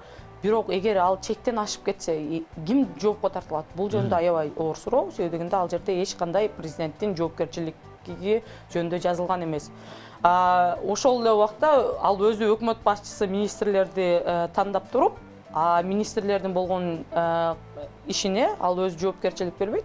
Анын аппарат башчысы деген бар, ошону жоопкерчиликтүү кылып коет экен да. Анан демек мурдагыдай эле жанагы президенттер туура эмес иш кылат, анын ордуна премьер-министрлерди алмаштырып коюп, дагы бир 10 жылдай ушундай темпте жашайбыз деген күтүү бар да. Демек президент бийликти бардыгын алат. Бирок бийлик үчүн жоопкерчилик такыр жок. Эч бир жерде жазылган эмес ал нормада. Жок. Мисалы үчүн азыр эгер карап көрсөк, бул жогорку кеңештин депутаттарынын санын азайтууда да. Эгер бул популярдуу бир ой болчу. Пикир, бирок мен азыр айтып берем, эмне үчүн бул азайбаш керек. Мисалы үчүн азыркы 120 депутат болгондо 120 депутаттын арасынан жок дегенде 10 депутат элдин ой пикирин колдогон, жогорку кеңеште коркпой сүйлөгөн адамдар бар да. Бул эмне үчүн алар ошол жакта пайда болуп калган? Алар кайсы бир квоталардын негизинде коомдук ой пикирди эске алуу менен жогорку кеңешке келишти. Бирок эгер 90 депутат кала турган болсо, алардын ичинен 45-и бир мандаттуу, анан 35-и бир мандаттуу, 55-и деген жанагы партиялардын списоги менен келсе, бул толугу менен олигархиялык парламент болот. Мурдагы депутаттар ар бири $1 миллион доллардан берген болсо, депутаттык орун үчүн азыркы жогорку кеңеш андан да кымбат болот. Ал эми акча төлөп келген депутат эч качан элдин камын ойлобойт да, ошону ойлошубуз керек. Анан биз өткөндө көрдүк, жанагы конституцияны өзгөртүү жана президенттерди алмаштыруу боюнча чечимдер кабыл алынып атканда 80 депутатты, конституциялык көпчүлүк болгон 80 депутатты топтоо аябай оор болду да, себеби дегенде аларды үйүнө чейин барып коркутуп алып келишти деген маалыматтар болду. Жанагы достукта чогулуп атышты, анан кийин өкмөт үйүндө чогулуп атышты. Ал эми 90 кишинин конституциялык көпчүлүгү болгон бир 60 кишини чогултуу аябай эле жеңил болуп калат. Бул мындан кийинки дагы конституцияны улам өзгөртүүгө, өлкөнүн ичиндеги жанагы демократиядан баш тартууга болгон биринчи кадамдар деп айтсак болот да. Дагы оңоyраак, дагы жеңилирээк башкарыла турган парламентке жол ачат. Бул азыр кабыл алып аткан конституция бул акыркы кадам эмес. Бул эгер кабыл алынса, эгер жанагы 90 депутат мындан да баш ийген, толугу менен өзүнүн акчасын коргогону келген депутат болот. Анан алар келгенден кийин алар айтканды кылат. Конституция мындан кийин дагы көп жолу өзгөрөт. Ошол эле мисалы үчүн жаныбыздагы өлкөлөрдө, авторитардык өлкөлөрдө болуп аткан интернетти чектөө, элдин оозун басуу, жанагы кайсы бир күч колдонууларды мыйзамдаштырган мыйзамдар бизде да кабыл алынат деп ойлойм. Ошол эле сөз эркиндиги, жанагындай кайсы эле НПОлор, анан фейктер тууралуу мыйзамдар, фейктер тууралуу мыйзамдар. Элдер ошону мындай түшүнбөй атат да, эгер мисалы үчүн бул айтып атышат да, сөз эркиндиги деген бул кайсы бир телеканалдарга же болбосо мисалы үчүн элдер жаман кайсы бир топтор каршы болуп аткан билбейм радиолорго деле каршы депчи. Бирок эгер ушундай мыйзам кабыл алына турган болсо, бул биринчиден элдердин өзүнө болот. Мисалы үчүн кайсы бир буга чейин деле блогерлерди соттоо аракети болуп келген. Булар эми жөн эле блогерлер эмес, жөн эле жанагы Россияда ретвит кылсаң же болбосо Facebook'та репост кылгандар үчүн соттолгон кишилер көп. Бирөөгө случайно лайк коюп калса, алар үчүн соттолгондор көп. Бул практика бизге дагы келет. Ошолардын керек болсо Facebook'тагы кайсы бир туура эмес ой жазылган ой пикирлер боюнча дагы биз жооп берип, ошол мисалы үчүн түрмөлөрдө элдердин саны көбөйөт деп ойлойм. Бирок биз эркиндикти сүйгөн элбиз да. Бул нерсе бизди кооптондурбаш керек деген ойлор дагы айтылып келет го. Ошол боюнча мисалы үчүн акыркы өзүнүн интервьюсунда Садыр Жапаров айтты, бул конституция үчүн эл да жоопкерчиликтүү болот деп айтты. Бирок мен кайра эле жанагы 5-6 октябрдагы окуяларды эстеп кетсек, эл бир күн доош берип туруп, эртеси күнү барып ошолордун баарын жокко чыгарып салууга салат да. Эгер ушунчалык жанагы ашыкча бир адилетсиздик болгонун сезип атса, демек бул мүмкүн, бул мындан кийинки дагы толкундоолорго болушу мүмкүн да. Бул айтууга мүмкүн эмес эми азырынча. Эми бул элдин өзүнүн көз каранды болот. Бирок ар бир толкундоо, ар бир күч менен бийликти алмаштыруу бул өлкөнү 4-5 жыл артка сүйрөйт да. Экономикалык жактан, саясий жактан, эл аралык мамилелер жактан биз азыр карасак, ансыз деле мындай бир изгой өлкөгө айланып баратабыз. Бардык керек болсо бардык дүйнөдө Пакистандан баштап Америкага чейин бардык жакта вакцинация болуп атса, бизде керек болсо вакцинанын высы да жок болуп турган убакта биз андан бетер изгой өлкөгө өзүнчө эле жанагы бир африкалык өзүнчө жанагы полевой командирлер жанагы согушуп аткан өлкөлөр барбы, ошол сыяктуу болуп калышыбыз да мүмкүн. Ошону мындай бир алдын ала жоопкерчилигин сезе албай атканы бул өкүнүчтүү да. Чоң рахмат, өтө маанилүү ойлоруңуздар менен бөлүшүп, бизге мазмундуу маек куруп бергениңиз үчүн ыраазычылык билдиребиз.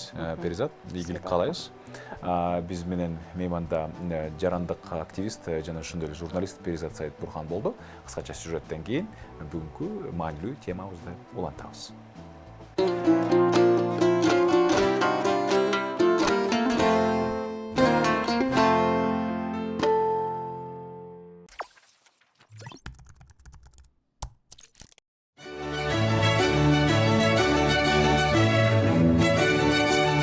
Энди Уорхол 20-кылымдагы Америка искусствосундагы жаркыраган инсандардын бири болгон. Анын ата-энеси русундар. Чыныгы аты Андрей Уорхол. Ал Пенсильванияда төрөлүп, өмүрүнүн көпчүлүк бөлүгүн Нью-Йоркто өткөргөн. Анын жашоосунда бир топ эксцентризм болгон. Ал ак парик кийип, химиялык тазалоочу жайга барганды жактырчу. Кир жуугуч порошоктун жытын жактырган үчүн ал жерде бурчта туруп, убакыт өткөзчү.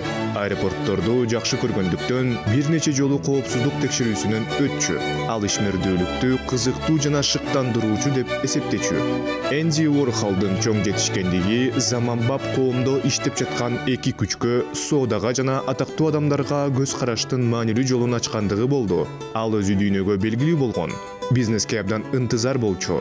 Энди Уорхолдун чыгармалары дүйнөгө жаңы көз караш менен кароого үйрөтүп, жакшы коомду курууга болгон каалоону ойгото турган 4 чоң идеяны камтыйт. Биринчиси, биз өзүбүз үчүн жакшы жана адаттан тыш нерселерди каалап, өтө эле көп энергия сарптайбыз. Биз жок жерде жакшы болот дешкен ой жүгүртүү нормалдуу. Бирок Энди Уорхол бул пикирди оңдогусу келген. Биздин көңүлүбүздү күнүмдүк турмуштагы нерселерге бургусу келген. Анын сыйкыры шорпонун образында эң таасирдүү көрсөтүлөт. Бул сүрөттү дубалга илип, карап отуруп, дүйнөнүн эстетикасын түшүнө алабыз. Кооз чаптаманы, жарашыктуу форманы байкасак болот. Жөнөкөй объектилер биздин көңүлүбүздүн борборун өзгөртө алышат. Ошентип, Энди Уорхол гамбургер жеп жаткан видеону тарткан.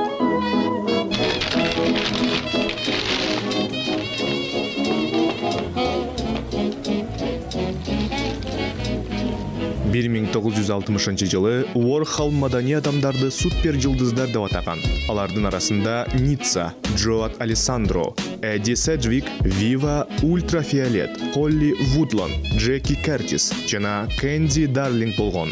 Уорхол атактуулар өзгөчө күчкө ээ экендигин түшүнгөн. Алар гламурду жана кадыр бакты жайылта алышаарын билген. ал коомдун жакшы иштеши үчүн гламурду бөлүштүрүү керек деп эсептеген. Мисалы, ал Америка Кошмо Штаттарынын президенти өзүнүн статусун колдонуп, биздин айрым нерселерге болгон көз карашыбызды өзгөртүшү мүмкүн деп айткан. Ал жазгандай, эгер президент жана видео тартуучу топ ажатканага барып, анда президент ажатканынды тазалап, бирөө бул жумушту да жасашы керек деп айтса, анда бул иш-аракет тараткананын тазалыгын сактаган адамдар үчүн моралдык жактан өтө пайдалуу болот деп айткан. Ал Нью-Йоркту жумуш ордун кайра жаралуу мезгилинен бери сүрөтчүлөр колдонуп келген студия статусун ордуна фабрика деп атаган. Биз искусство заводдо жасалбайт деп ойлойбуз. Бирок Уорхолдун айтымында өндүрүш менен искусство бири-бири менен тыгыз байланышта. Ал жазгандай, игиликтүү ишкер болуу искусствонун эң кызыктуу түрү.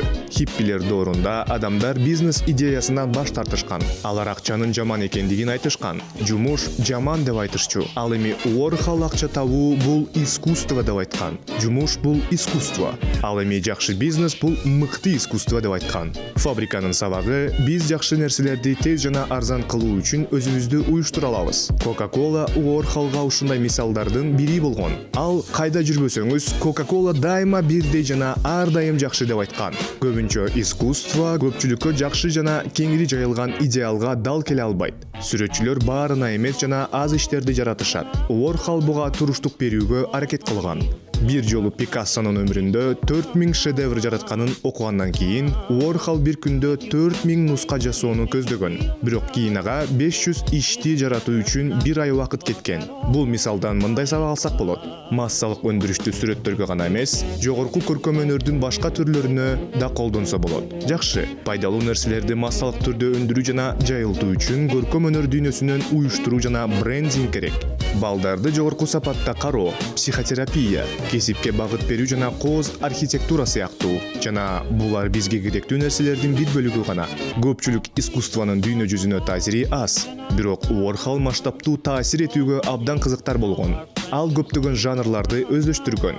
Графика жана живопись, полиграфия, сүрөт тартуу, скульптура жана театр. Ал журнал түзүп, кийимдерди иштеп чыгып, коллективди башкарган. 60 тасмага режиссер болгон жана телеберүүнү баштоону пландаштырган. Уорхол өзүнүн эмгектерин ар кандай каналдар аркылуу тараткан. Ал жалпы коомчулук менен байланышуудан корккон эмес. Эл анын искусствосу менен оюндарын күлкүлүү жана кызыктуу деп эсептеген. Уорхол элге жакын болгон. Ал көңүл бурган нерселерди чечмелөөнү каалаган. Мисалы, сезимталдыкты, гламурду, тамашаны, объективдүүлүктү жана анын тажрыйбасын.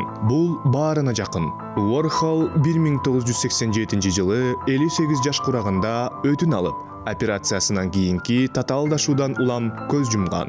Өзүнүн мекени Питтсбургда коюлган. Анын мисалы дагы деле болсо бизди дүйнөнү искусство аркылуу массалык түрдө өзгөртүүгө чакырат.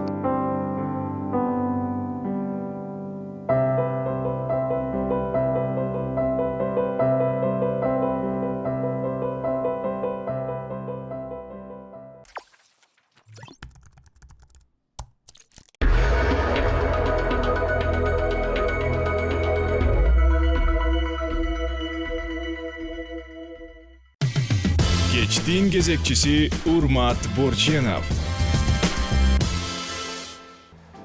Сүйүктүү көрөрмандар, биз эфирибизди улантуудабыз. Бүгүнкү темабыз болочок шайлоолор жана референдум. Студиябыздын дагы бир мейманы Жогорку кеңештин депутаты Дастан Бекешев. Дастан, саламатсызбы? Кош келипсиз. 11 апрелдеги референдумга барасызбы деген суроо менен баштап атам. Анан барбасаңыз эмне үчүн? Эмне кылам аны убакытты кетирип жөн эле.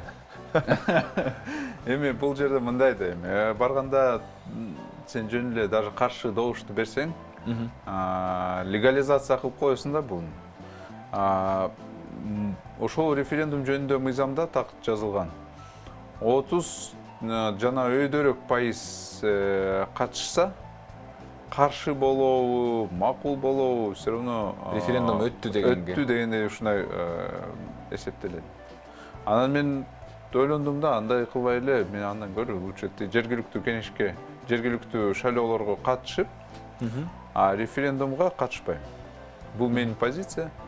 Мен дагы башкаларга дагы ушуну айтып атам. Эмгер ойлоп атышат, азыр бир топ эле мындай алдап атышат. Мисалы конституция, жаңы конституция келсе пенсия өсөт деп атышат да. Эми байкуш эл ошого ишенип эле жүрөт да. Чындыгында мына карасак 20-жылды биз араң эле ошол соцфонддун бюджетти араң эле жаптык да. 1 миллиард сом менен дефицит менен жаптык.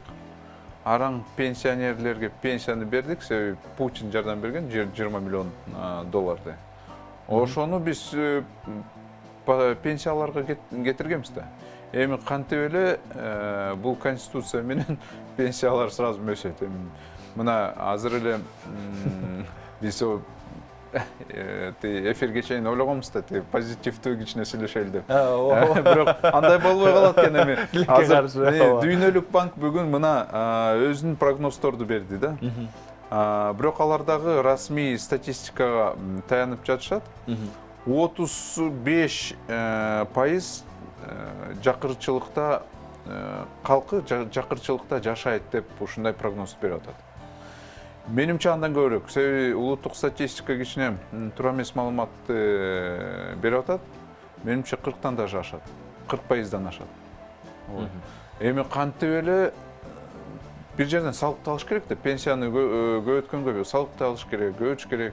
Же бажи ошол төлөмдөрдөн алыш керек, же билбейм, иш кылып акчаны табыш керек да, туурабы? Жөн мындай акча, мындай с пустого места эч качан келбейт да. Ошондуктан мен ойлойм, эми бул элди алдабай эле конституция болобу, болбойбу, бирок пенсия мындай сразу эле эртең мындай жашоо минимум деңгээлге чейин өспөйт. Сиз айтпадыңыз беле, бая бардыгы репост кылып, элдин бардыгы бөлүштү го ошол сиздин мындай жалындуу кебиңизди. Ачык айттыңыз, референдум эмоционалдуу кичине талкуулоо болуп калды эми сөздөр, себеби мен жим келди да. Жоркеничте отурсаң көрөсүң да, бир депутат отурат, күлөт, башкасы таптакыр билбейт вообще кайсы мыйзамды карап атабыз. Үчүнчүсү болсо өзүнүн иштери эле боюнча ойлой эле жүрөт да. Башкасы болсо бирөөнү СИЗОдон алып келишти, добуш берип кой деп. Ошо вообще таптакыр эле баары бир да. Главное анын проблема чечилсе эле. Кээ депутаттарды билем, аларга иш козголгон, бирок азыр дагы эле жарыя болгон эмес. Алар дагы келишкен. Эми ошону көрүп, кээ депутаттар өзүндөрдүн үй бүлөнү, туугандарды ойлоп, ошон үчүн колдошкон. Алардын туугандары өкмөттө, мамлекеттик кызматта иштеп атышат да. Ошону билип мен өтө жиним келди да. Буларга эми баары бир экен. Лиш би өзүнүн маселени чечиш керек всё. Ошон үчүн ушундай кичине эмоционалдуу сөздөр болуп калды. Бирок ошол сөзүңүздү айтпадыңызбы? Биз каалайбызбы, каалабайбызбы, баары бир эми бул референдум өтмөй болду. Биз ошого баратабыз. Эми мындай болгондой айттыңыз да, ошон үчүн элге бул кеп жакты окшойт, ошондуктан элдин баардыгы бөлүшө баштады болуш керек.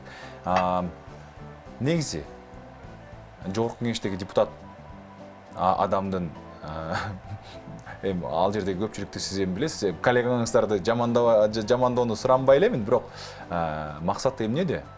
Эмне үчүн депутат болушат? Эми көпчүлүк депутаттар мен айткандай бул бизнес аркылуу келишкен. Буларга кызыктуу, алар ошон үчүн мандатка ушунча көп акчаны беришет. Келгенде лицензияны жеңил мындай шарт менен ала аласың, министрге кире аласың, президентке кире аласың, керек болсо ошол эле сен инвесторлорду тапсаң, ошол өзүңдүн мындай бизнеске.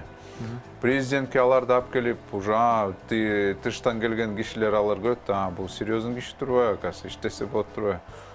Ошон үчүн депутаттыкка койшот да. Эми бул дүйнөлүк практика. Чындыгындачы мындай карасак, биз Америкада дагы мындай конгрессмендерди алсак, көбүнчө бизнес-клуб. Бирок аларда хотя бы алар түшүнүшөт аны. Да, бизнес кылсаң дагы жарандар менен сөзсүз иштеш керек, эсептеш керек. Рейтингти да дайыма алар карашат. Ошон үчүн алар элге каршы мындай болбойт. Керек болсо алар тескерисинче президентке каршы болот. Ошол эле Дональд Трамп ар кандай указдарды чыгарганда алар каршы чыгып, эми конкуренция бар да. А бизде тескерисинче болуп атпайбы. Эл менен эсептешпей, бирок ошол эле кезде трибунага чыгып, элдин атынан сүйлөп, эл мына талапты коюп атат, конституция бизге керек, мындай мыйзам керек. Мен чыныгында мындай көргөн жокмун. Бирөө бизге келип, эшиктерди такылдатып, мындай мага мыйзам керек деп андай көргөн жокмун да. Тескерисинче акчаны сурашат, жумушту сурашат, башка нерсени сурашат. Бирок мага мындай конституция керек деп эч ким келбейт. Бир дагы митингде андай көргөн жокмун, бизге мындай конституция керек деп. Ошо. Так что менимче бул жерде, конечно, көбүнчө максат, алардын максаты бул бизнес кызыкчылыктар. Бизнес кызыкчылыктар. 120 депутаттын ичинен мен атын атоону суранбайм. Канчасы чыныгы эл өкүлү деп айта аласыз? Мындай мен Сиз сыйлаган, сиздин оюңуз боюнча. Мен сыйлагам где-то 15, ушуна 10-15 депутат бар. 10% демек. Да. Бул жолу 10%. 10%. Башкалар менен дагы мен сүйлөшөм да, бирок алардын позиция мындай да, эми Дастан билесиң да, мен азыр мындай кылсам, эртең эле мен предприятияларды жабат, анан мен эмне кыламан деп ачык эле айтып атышат, бирок ачык эле микрофонсуз айтышат да. Трибунага келгенде башкачараак. Популярдуу бир ойлорду айтышат, сөзсүз. Популярдуу эмес, наоборот, эл мындай конституцияны сурап атат, эл мындай кылып атат. Эми элдин атын жамандап айтышат да көп нерсе. Мисалы үчүн, азыр сиз мисалы үчүн ошол эле референдумду сындаган, реформ жаңы президенттик башкарууга каршы болгон инсандардын катарындасыз да.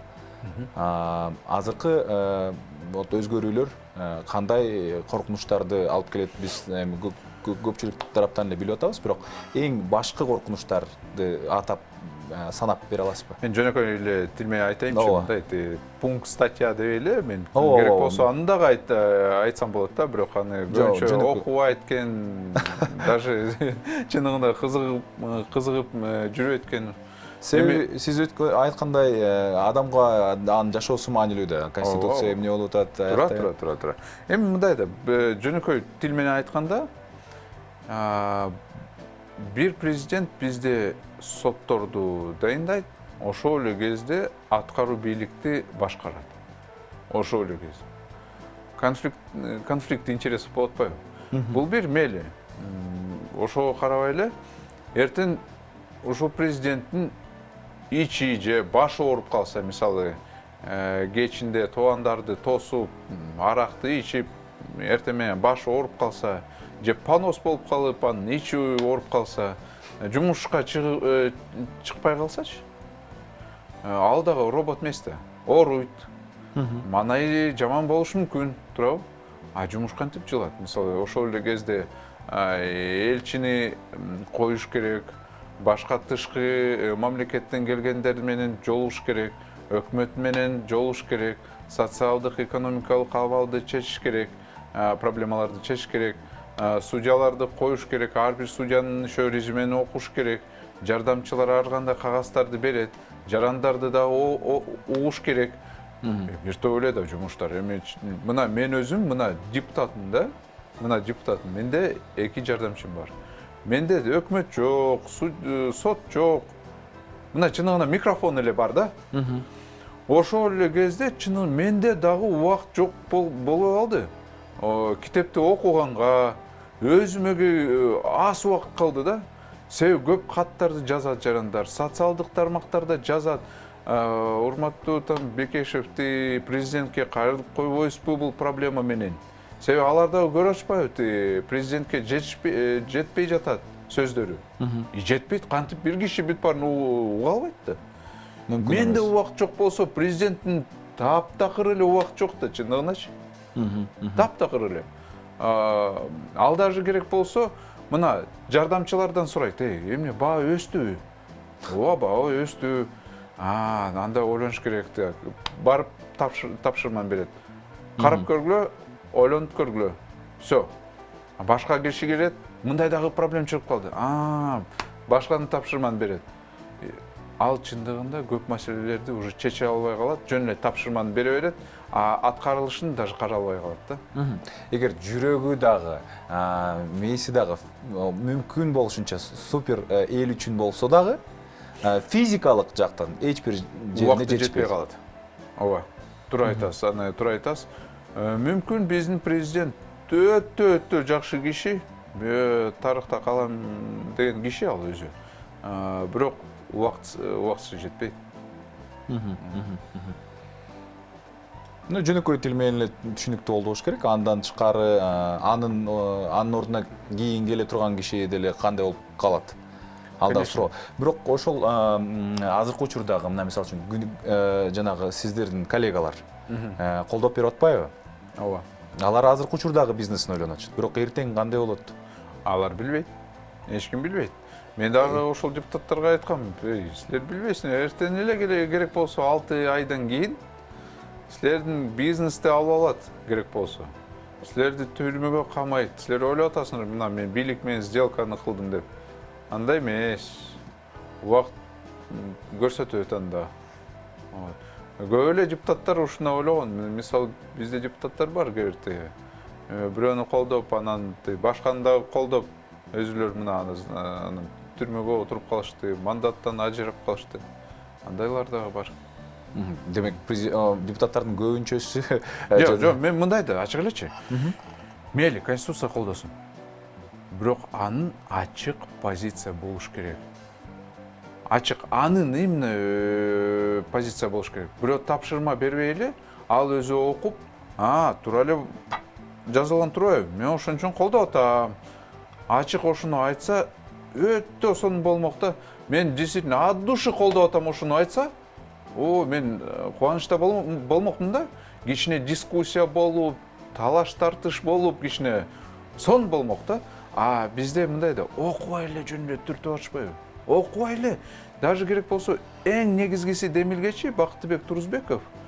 Ал киргенде, экинчи окууга киргизгенде биздин отурумга чыгып алып каталарды айтып атат. Мен дейт, регламент жөнүндө мыйзамды киргизип бергилечи дейт. Төрага атайын сурап атат. Кайсы мыйзамды айтып атасыз? Регламент жөнүндө дейт. Экинчи жолу айтат. Кайсы регламент жөнүндө? Бизде андай мыйзам жок да дейт.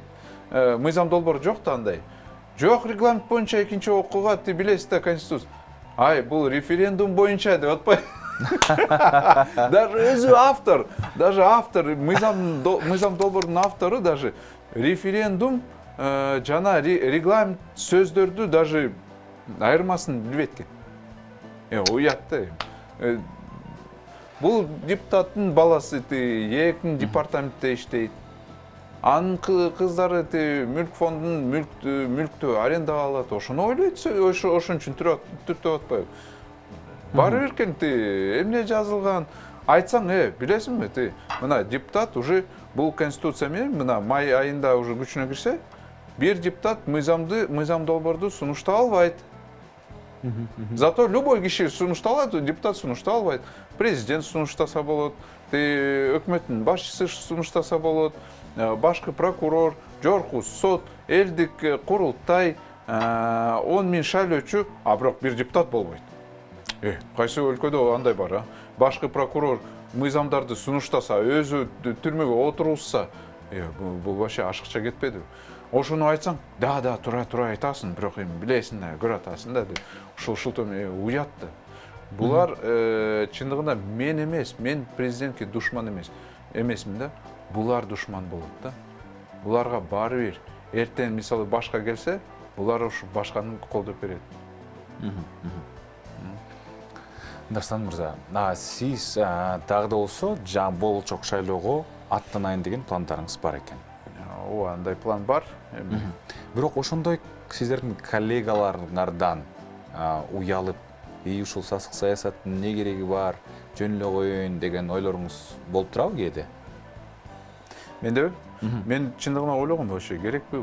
Тем более мына мен конституциянын долбоорду караганда, окуганда депутаттардын бир топ эле ыйгарым укуктары жок болот да. Аны да ойлогом.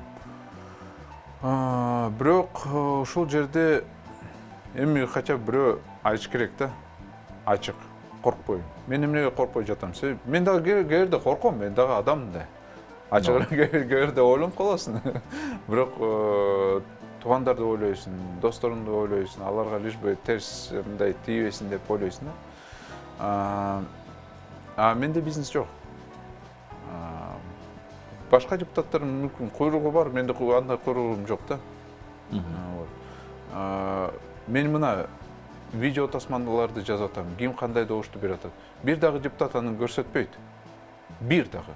Мен өзүмдү мактанбайм, бирок мен менин тилегим мындай да, бизде ушундай депутаттар болуш керек. Каттарды окуп, мыйзам долбоорду окуп, сунуштарды мыйзам долбоорго берип, мыйзамсыз болгонун айтып, мыйзамсыз иштерди айтып, ачык эле коркпой. Наоборот, мага ушундай конкуренция болсо, бир топ эле саясатчылар болсо, мен өтө кубанычта болот деп элем да. Анда да ойломокмун да, может мага кереги жок бул. Себеби бир топ эле акча кетет да тиешелүү. Азыр ушул площадкада эч ким жок. Ан 90 депутат келсе, цемент болуп калса, биз эчтекени билбей калабыз, кандай мыйзам чыгып атат. Да, бизде Кыргызстанда уже мыйзамдар, конечно, иштебей калды.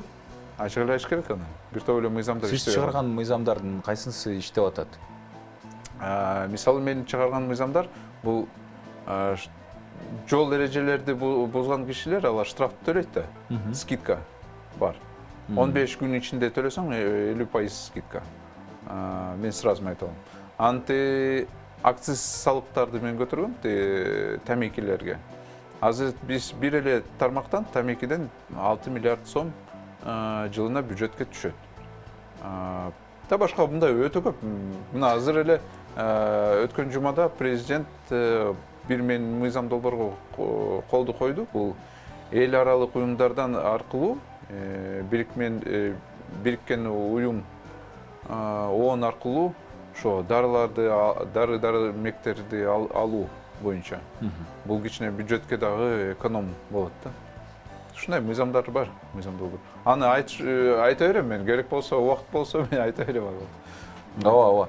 Жада калса жанагы миллиардер мыкты тренер Маргулан Сейсенбай да сизге жогорку баасын берип, Кыргызстандагы эң эффективдүү, эң натыйжалуу, эң көп жыйынтык берген депутат деп баасын берди. Анан албетте биз дагы эми көрүп, билип, байкап атабыз. Чыныгы эл өкүлү кандай болуш керек? Сиз мындай үлгүсүн көрсөтүп атасыз. Ошондон мен мындай чындап мындай жогору баалайм сизди. Ошондон жок, менде дагы каталар бар да. Менде дагы каталар бар. Кээрде мен дагы мисалы кээрде туура эмес мыйзамдарды сунуштагам, бирок мен аларды чакыртып алдым да.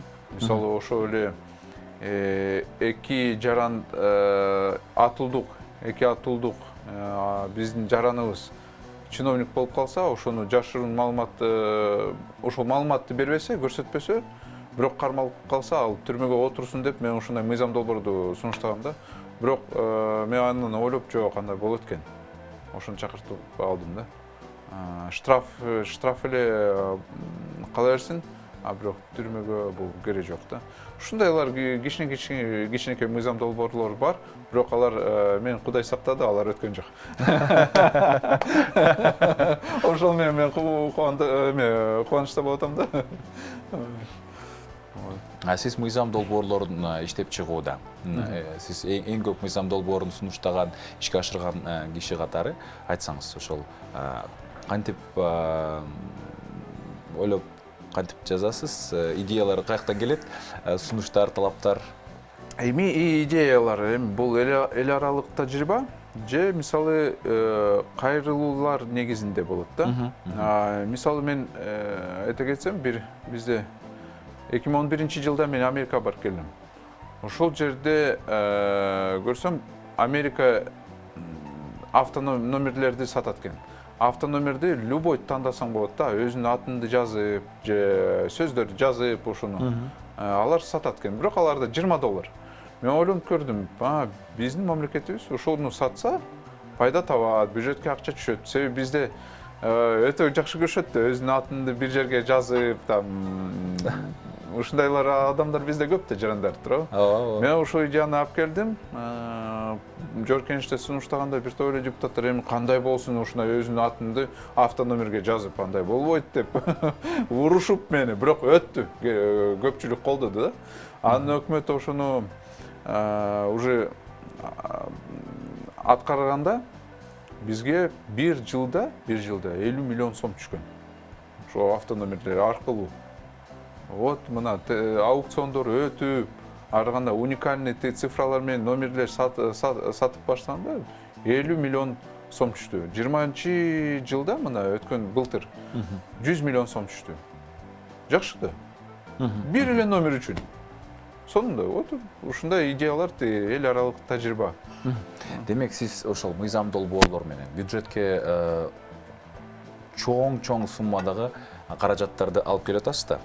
Мына ошол суммаларды эсептеп, анан кийин үгүт компанияңызда колдоносузбу? Колдоном сөзсүз. Эми аны кылганда все равно айтыш керек да. Кээ аны билбейт. Көпчүлүк биле бербейт да. Ооба. Ошон үчүн все равно үгүт иштерге керек болот. Ошон үчүн мен азыр аларды ошол кылган иштер боюнча дагы маалыматты алып атам. Салыктан канча түштү, мыйзамдан эмне болду деп ошону. Демек бир гана депутат бюджетке өтө чоң туура мыйзамдар менен өтө чоң пайда келтириши мүмкүн. Чындап эле элдин жашоосуна, элдин бакубат жашоосуна дагы пайда келтириши мүмкүн экенин көрсөтүп берип атасыз. Да, бирок кээде даже бюджеттен акчаны сурайм. Вот мисалы бир мыйзам долбоор алып өткөн мыйзам азыр. Бирок ал 22-жылдан баштап күчүнө кирет. Ошол эле ВИЧ-СПИД балдар ооругандар билесиз, 2005-2007 бизде больницаларда аларды оорутуп алып врачтар. Күнөөнү эч ким алган жок да.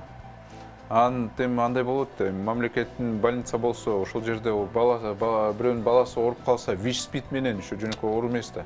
Ошол компенсация берилсин деп мен көбүрөөк акчаны көрсөткөм, бирок эми 100 000 сомго токтолдук.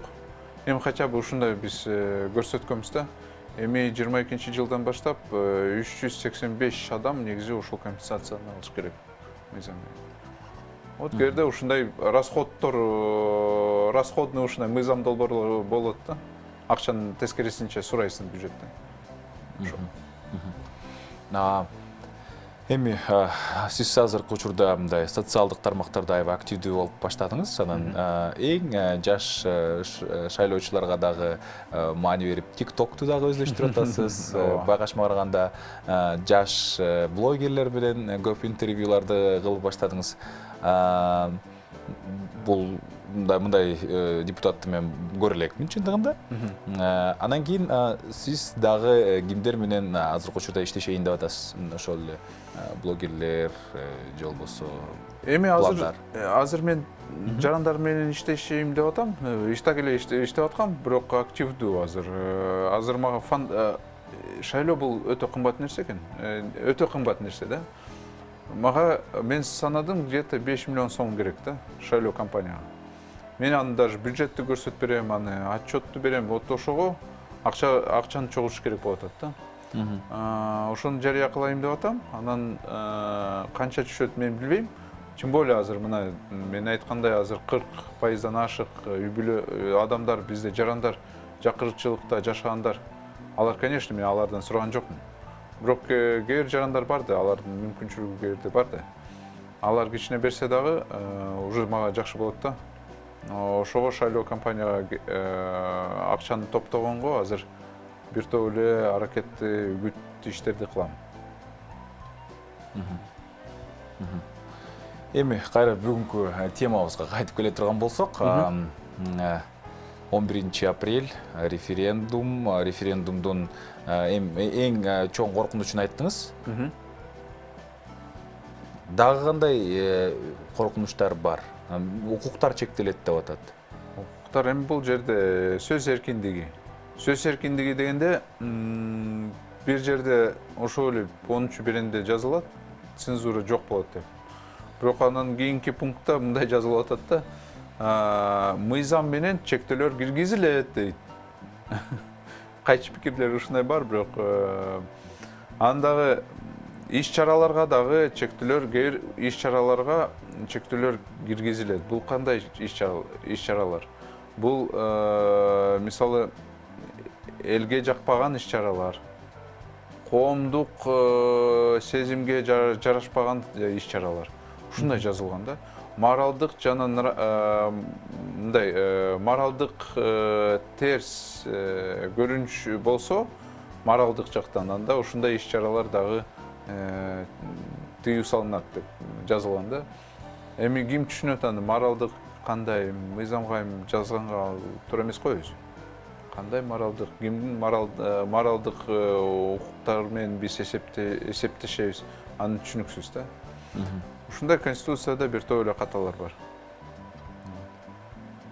Бирок ошентсе дагы сиз оптимизм жана ошондой эле мындай кандай десем, келечекке болгон үмүтүңүз күчтүү экен. Себеби Эми жашоо кете берет дейм. Кайгырсаң ал пайда болбойт. энергияны конструктивке бөлүш керек, э? Тура. Жашоо бир жол берилет. Ошондуктан жашоону убакыты тура пайдаланыш керек. Мындай жөн эле терс манай менен жүрө берсең, бүт бара эле жаман эле боло берет да.